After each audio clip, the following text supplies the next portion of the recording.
programa de hoje aborda um tema que todo mundo já ouviu falar, mas que funciona de um modo muito peculiar. São as pesquisas eleitorais. Vamos conhecer um site que é ponto obrigatório para quem quer aprender mais sobre as eleições. O TSE, Tribunal Superior Eleitoral, é o órgão máximo das eleições no Brasil. As competências geridas a ele são fixadas pela Constituição Federal e pelo Código Eleitoral. No link eleitor estão todas as informações e serviços necessários para quem vai votar. Inclusive, o Disque Eleitor é um atendimento oferecido pelo tribunal para que você possa esclarecer todas as suas dúvidas. Em eleições, ficam alojados dados referentes às eleições de 2012 e eleições passadas. No item Estatísticas, é possível acompanhar todas as pesquisas e números referentes ao eleitorado brasileiro. É aqui que o tribunal informa dados específicos sobre os resultados das eleições, estatísticas de candidaturas e o número de eleitorado. Para pesquisar nesse banco de dados, é simples. Por exemplo, vamos ver o número de eleitores no Brasil. Vá até Quantitativo, Eleitorado. Aí, selecione o ano e a abrangência. Pronto, resultado na tela. Vamos agora simular outra pesquisa. Veremos o quadro de comparecimento às urnas. Selecionamos novamente a abrangência, o estilo de eleição, o turno, capital anterior e o eleitorado. Com essas pesquisas, é possível compreender um pouco mais do cenário eleitoral brasileiro. Hoje, com mais de 140 milhões de eleitores, o Brasil tem as eleições mais democráticas do mundo, tornando-se referência, inclusive, para muitas outras nações. Gostou dessa dica? Compartilhe!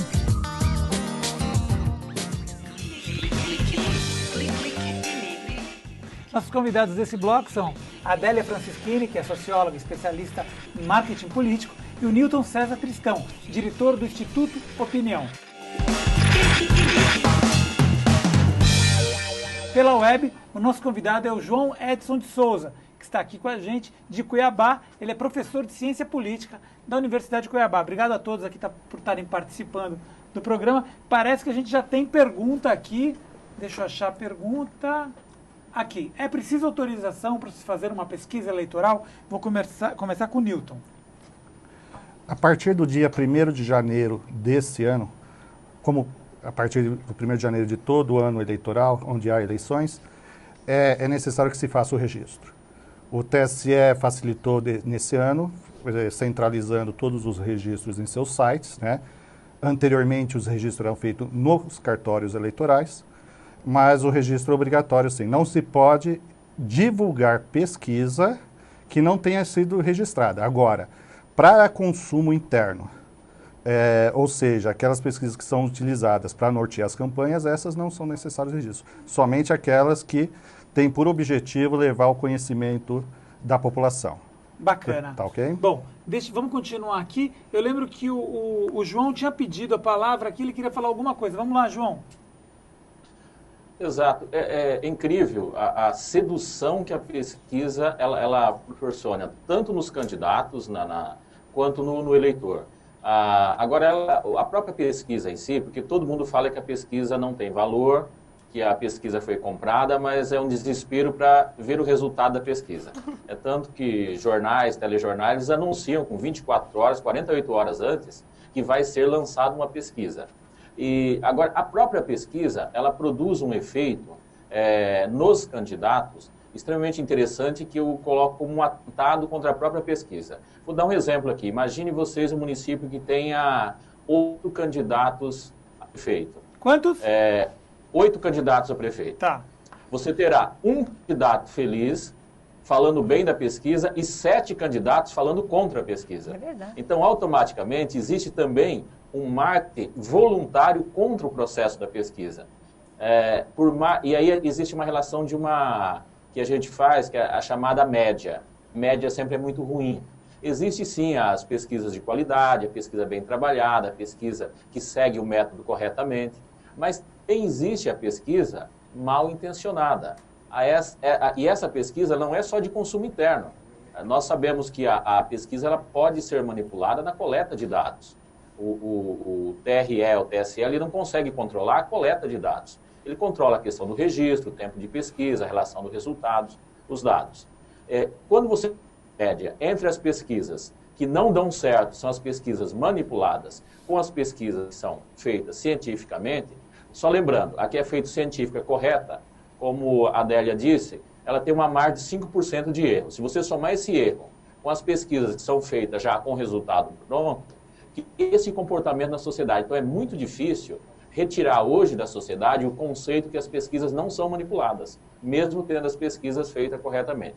Agora, mesmo sendo manipulada ou não, acreditando ou não nisso, existe um comportamento social de quase torcedor. É comum, eu imagino, eu não sei se em São Paulo está ocorrendo isso, eu falo um pouco pelo centro que eu percorri nesse período, Goiás, Mato Grosso do Sul, principalmente nas capitais, nas mais... Existe praticamente uma torcida pela pesquisa. Existe um movimento tão forte quando sai a pesquisa, quanto o dia da eleição. Então, a pesquisa gera uma grande atração social hoje. Bom, por favor, vamos lá. Mas eu acredito que, de qualquer forma, a gente analisando com um certo distanciamento, isso tudo é muito positivo, porque o fato do eleitor se interessar pelo resultado, das mídias darem um grande espaço para isso, é um espaço também que está se dando a que posição a sociedade tem, né? E está se pondo às claras qual é a opinião do eleitorado de uma forma democrática, né? É claro, em se falando de grandes populações, como você mesmo disse, como o professor João citou, em pequenas cidades a situação pode ser um pouco problemática. Agora, como tudo num processo muito ranhido de disputa, a pesquisa, eu sinto isso, e pelo que eu já trabalhei pelo país, eu sinto que há muito mais mau uso de pequenos jornais usarem um dado anterior, de um candidato usar um dado velho. Ele já sabe que caiu na pesquisa, mas continuar trabalhando um dado antigo. Existe muito mais um mau trabalho em cima de uma posição que se quer defender do que a pesquisa errada, né? A pesquisa errada, hoje, precisa ser muito ruim para realmente ter errado a pesquisa. Os institutos, hoje, eles têm ali controles de qualidade, um trabalho muito efetivo em cima do andamento da pesquisa. Eu acho que tem muito mais esse marketing, como o professor João falou, espontâneo, quer dizer, se você está privilegiando um candidato, você tem 5, 6, 8, dando porrada, falando que não é. O Serra acabou de declarar, né, que ele não acredita na pesquisa que o Haddad está na frente. É ele dizendo que não acredita, mas claro, ele ganha a mídia inteira, um espaço gigantesco na mídia dizendo isso. Então, é um falando contra a pesquisa e que ganha espaço na mídia, né? Obviamente, todos os eleitores podem ficar também se cogitando. Será que está certo? Será que não está?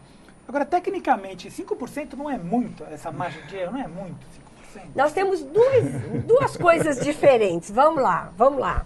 Uma coisa em pesquisa de opinião, em pesquisa psicológica, em pesquisa sociológica, em pesquisa de ciências humanas, no geral, nós trabalhamos com 2 sigmas.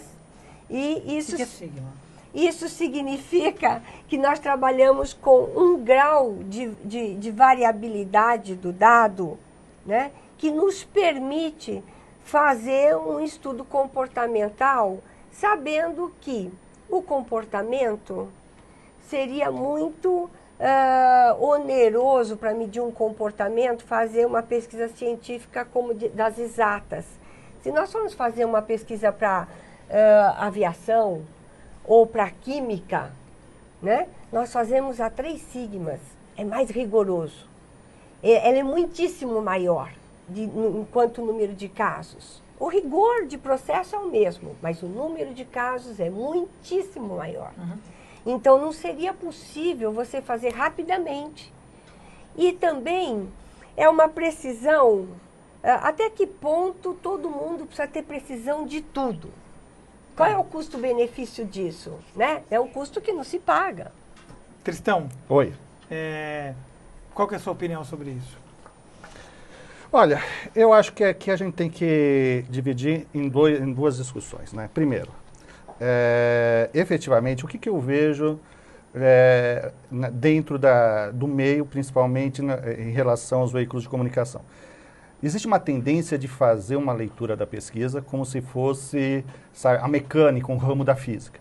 Ou seja, como se a gente tivesse variantes exatas que daria necessariamente num resultado já pré-estabelecido. Não é. O substrato da pesquisa, principalmente pesquisa de opinião pública, principalmente eleitoral, é o comportamento humano. E esse comportamento humano está sujeito a variações bastante significativas, né? Agora, existe um outro lado, que é a necessidade dos veículos de comunicação e da informação rápida. Né? Então, o que acaba acontecendo? É compilado um conjunto de informações para facilitar a leitura para que o cidadão consiga absorver o resultado.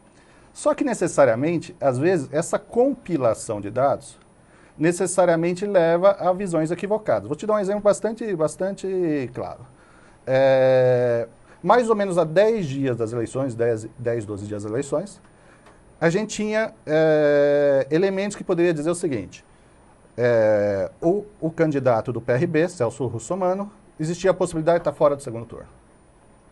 Por quê? Falando de São Paulo. Isso, no caso de São Paulo. Uhum. Por quê? Porque dentro da contextualização de uma pesquisa mais ampla, onde a gente pode enxergar várias variantes, existe efetivamente ali uma situação de fuga de votos, de transferência de votos, que poderia levar a isso. Só que como os veículos de comunicação, por uma questão de maximização de espaço, talvez, né? E por posição política e ideológica também. E o que acaba acontecendo? Acaba jogando algumas informações: intenção de voto espontânea, intenção de voto estimulada, rejeição, e a partir daí se tira a conclusão. Só que num trabalho mais amplo você vai ver que necessariamente não é aquilo lá. Mas também isso daí eu acho que é uma coisa natural, porque nós não vamos fazer um tratado sociológico para o eleitor comum, né? Ou leitor, ou ouvinte, ou telespectador, porque não é o caso. Mas muitas vezes os erros estão diretamente relacionados a uma leitura muito breve dos resultados. Né? Uma posição política, eu torno a falar. Eu acho que é mais isso até do que espaço. Trabalhei muito tempo na mídia, trabalhei 11 anos no Estadão, 2 anos na Veja, e mais na TV. Eu acho que a premência por fazer com que a pesquisa demonstre aquilo que o veículo gostaria de mostrar é muito forte. Então, entre ter um Russomano e Serra, e entre dizer Russomano vem caindo e pode ficar Serra e Haddad, sem dúvida eles optaram por Russomano e Serra. Não foi por falta do Instituto ter alertado que Russomano vinha caindo, Haddad vinha subindo, tinha uma curva ali na frente projetada de conversão, mas os veículos não queriam divulgar isso. Aliás, eles gostariam nunca de ter dado que Russomano estaria na parada no segundo turno. Então tem um parte-pri aí, né? Que não é da pesquisa, é do jogo político que se coloca, são das forças ideológicas, e isso a gente não pode negar. Bacana, João, eu vi que você me chamou, eu vou te chamar no próximo bloco, tá bom? Pra gente continuar aqui, eu preciso fazer um pequeno intervalo.